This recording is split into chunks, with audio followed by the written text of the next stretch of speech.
San Francisco's Board of Supervisors just approved the revival of what's known as the Homeward Bound program.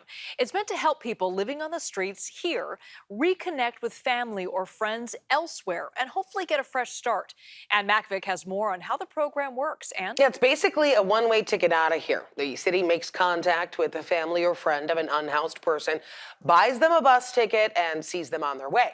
Various forms of Homeward Bound have been going on since 2005, but the program took a dive during the pandemic, and now supervisors approved a plan to revive it, extending the offer to people already in the city's network of shelters and supportive housing. They'll also be offered drug or alcohol treatment. Now, it's not a round trip. Anybody who uses that Homeward Bound program to leave the city and then returns will not be eligible to get another ticket for at least another 2 years.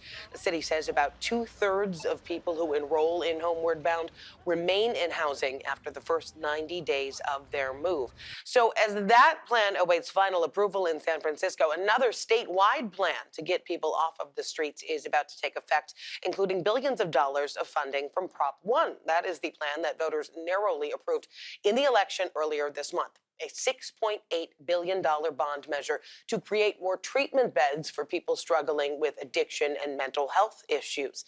The mayor says city departments have already begun planning so that when the money from the state arrives, San Francisco is ready to act. Now, Prop 1 was a big political issue for the governor on the statewide side, which saw voters almost split. And now Homeward Bound is a focal point for the mayoral race here in San Francisco. Liz. Certainly is. Thank you, Ann. Coming up, in fact, we'll talk live with San Francisco Supervisor and mayoral candidate Asha Safi about the revival of Homeward Bound and what that will look like in the weeks and months to come. Plus, as San Francisco city leaders work on ways to combat the homelessness crisis, one man is focusing his lens literally on the people. See how he is showcasing those in the Tenderloin.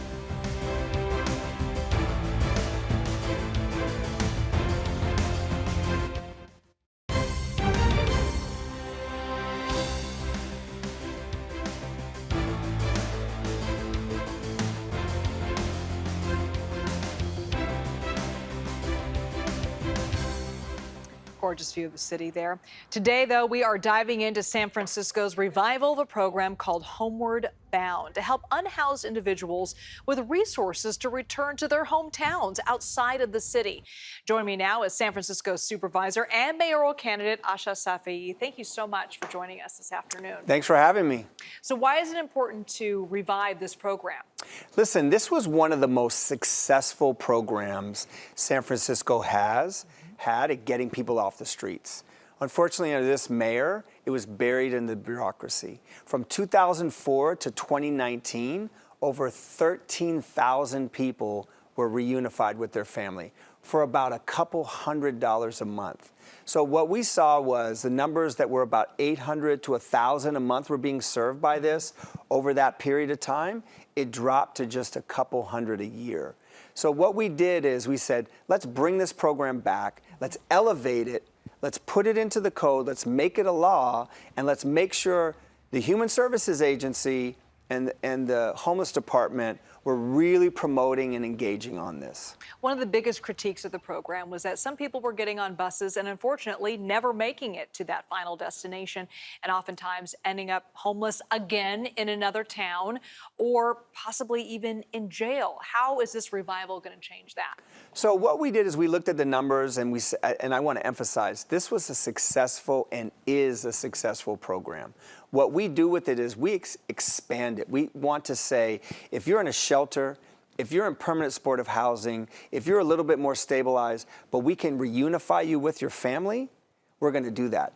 2/3 of the people that participated in this program stayed housed. We check in on day 30, day 60, day 90. So we're making sure. Now, again, this is a voluntary program, but to have a 2/3 success rate and to see Mayor London Breed buried under the bureaucracy, we knew that we needed to bring it back. And it's one of the centerpieces of why I'm running for mayor. This is really about managing our resources, managing our programs that work, and real leadership. Now, you're reviving this program, but it costs money. It is a volunteer program, but people have to voluntarily say, I want to go and find my loved one, to find my family and have a fresh start. But how are you going to pay for this program as you keep expanding it? There's a lot more people on the streets nowadays. So listen, the people that are here that are on the streets or in shelter or in permanent supportive housing or even transitional housing, that's a cost to the taxpayer.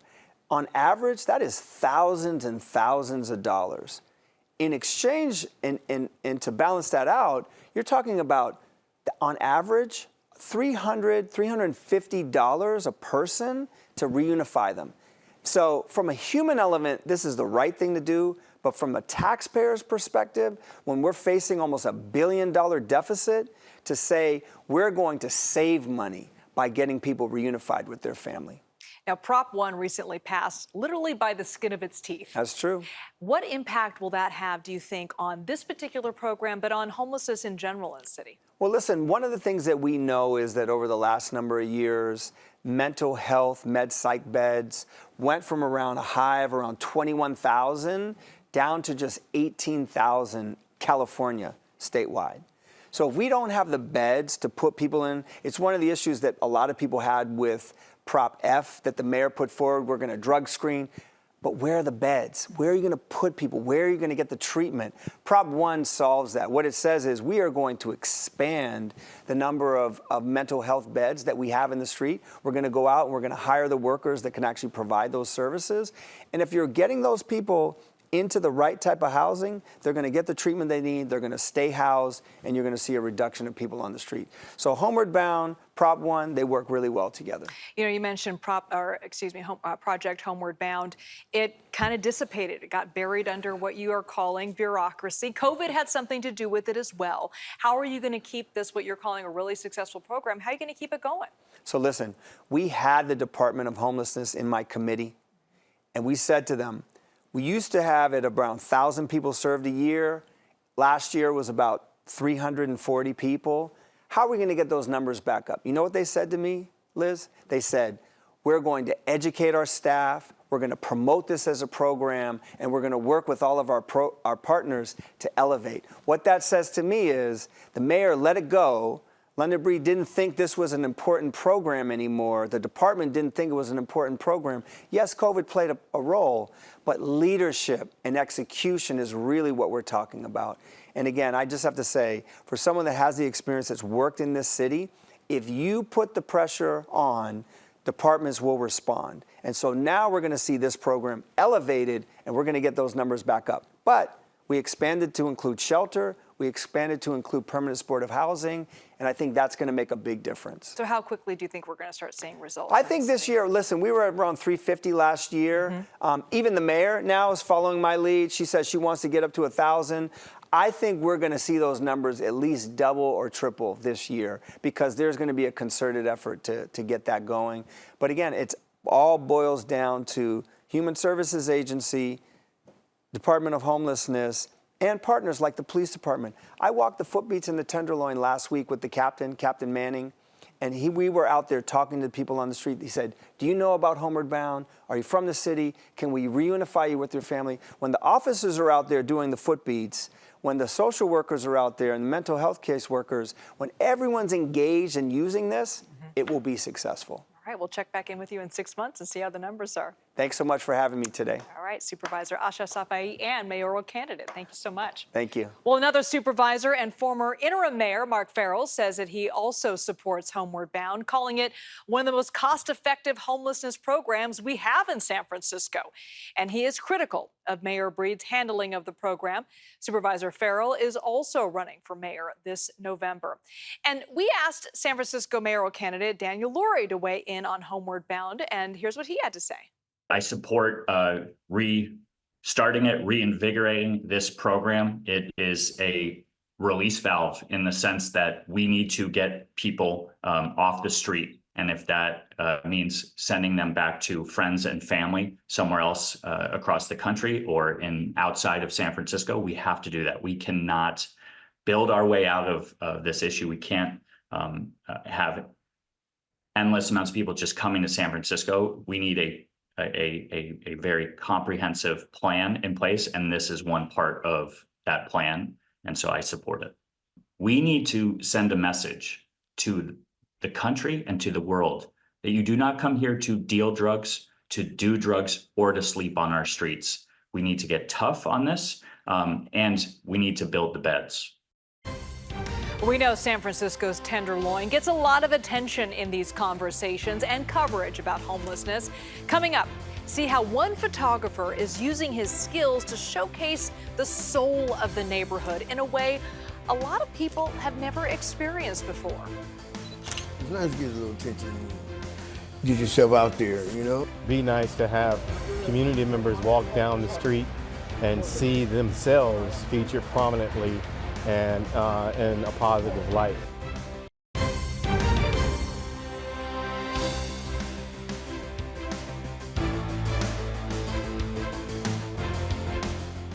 Well, as San Francisco city leaders work on ways to combat the homelessness crisis, the Tenderloin often comes up as a central location for those challenges.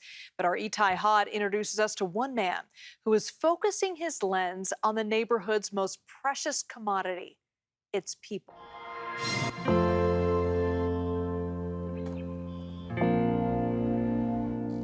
While many photographers have documented the hardships of those living on the gritty streets of the Tenderloin, Amos Gregory takes a different approach, How's it going? actually inviting them into his studio. Taking someone who's never had, the opportunity to have these lights in front of them, and within 5 minutes, you've got this professional model that's posing for you.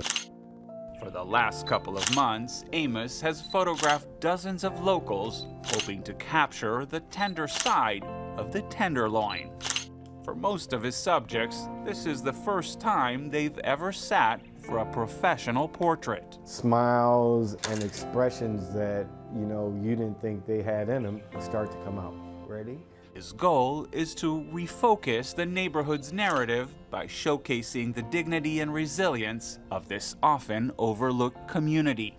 Come on, we're gonna put you in the video. 54-year-old Corey Pounders lives in an alley just around the corner with his 2-year-old Shar-Pei Goldie. Say hi, Goldie. He's been homeless on and off for 2 decades, and like many in the Tenderloin, his bed is the sidewalk. Come here. Living on the streets, he says, has made him invisible to others.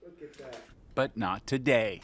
It's nice to get a little attention, get yourself out there, you know? So I can buy my own house. In addition to the pictures, Amos also records 2-minute videos of his subjects telling their life stories. You see so much stuff on the streets, man. You see so much poverty.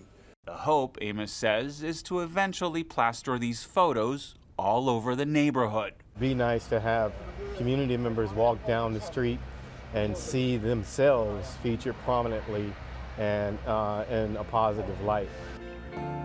Proving that even in the darkest alleys, there's always a flash of humanity. Amos is also behind the Tenderloin project known as Veterans Alley, where military veterans find healing through mural art. We'll be right back.